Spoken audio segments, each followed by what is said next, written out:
Jau no aizvadītā gada nogales jauns vadītājs tiek meklēts vienīgajai profesionālajai izglītības iestādē Latvijā, kas sagatavo meža nozares speciālistus Ogres meža tehnikumam.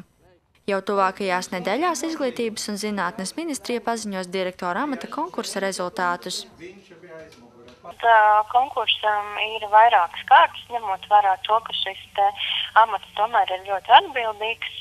Konkursam bija pieteikušies 8 pretendenti, kuriem otrajā kārtā turpināja 6. Šobrīd konkursa komisija vēl strādā pie pretendentu vērtēšanas un lēmums par apstiprināto kandidātu būs 7. februārī. Šobrīd direktora pienākumu izpildītājs ir vietnieks profesionālajā apmācībā Māris Friedrichsons. Viņš norāda, ka mācību process rit savu gaitu. Strādājam pie jaunām programmām, meža mašīnu operatori, un mums notiek intensīva remonta, un līdz ar to, kā saka, arī skola ir tādā, ietērta, tāda apmaukāta, un vēl mēs gatavamies iepirkt meža mašīnas par sevi. Divas arī priekšā jaunām programmām meža mašīnu operatori.